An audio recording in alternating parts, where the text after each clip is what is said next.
5 simple ways to make one progression sound amazing.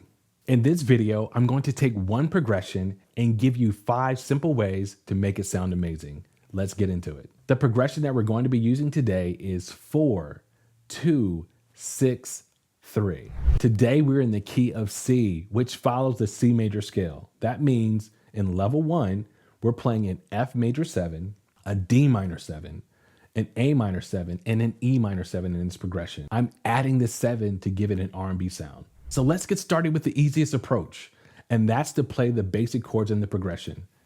An F major 7, a D minor 7, an A minor 7, and an E minor 7.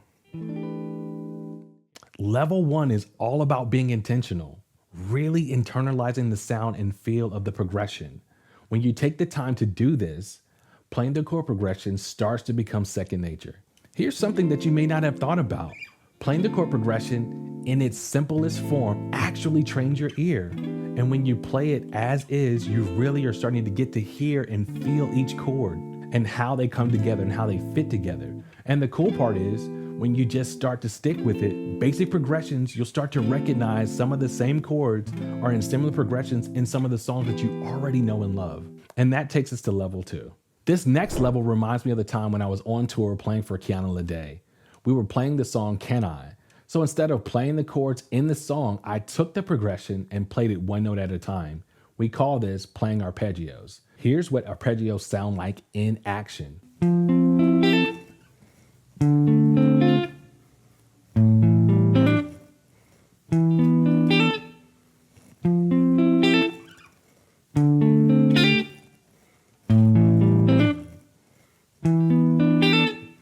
Now you're probably wondering, when is a good time to use arpeggios? If you hear a pad, then you actually use it. When you hear strumming, then you don't use it.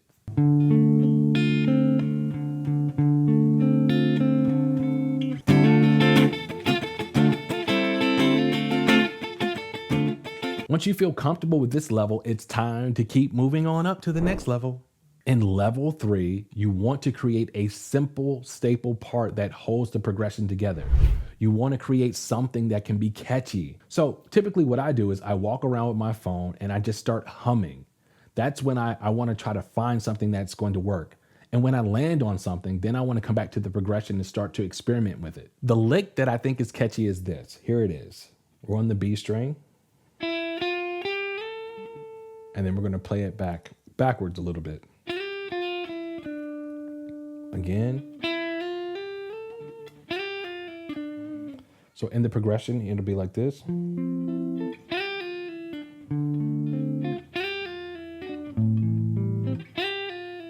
By the way, if you want more help creating licks, join me in my online guitar community, Kerry's Camp, and you can check it out for free. Details are in the descriptions below. But let's keep moving. In my 30 years as a professional guitarist, I've traveled a lot and I've taken different routes to get to the same destination many different times. And that's where level 4 comes in. Think of passing chords as the same way, different paths that may lead you to the same chord.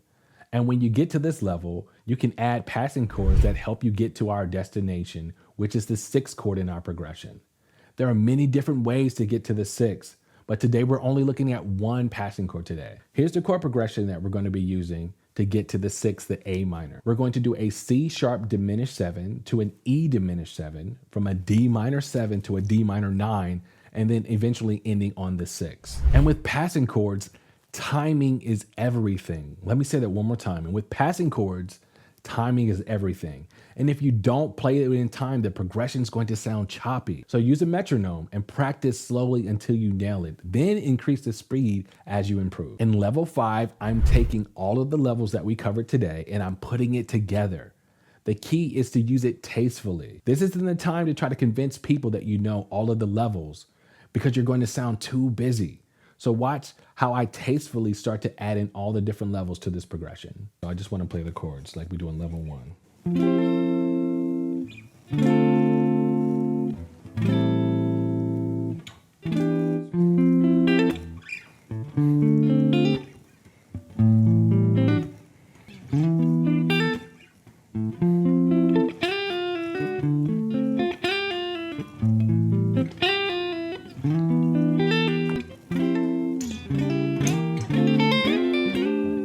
just want to find the subtle ways to kind of get across the point that like, I'm going to make the song sound and feel good. That's, if we can make the song feel good, then you're accomplishing what you want to accomplish. So have fun with this progression. Keep coming back to this and working on the levels that you need help with.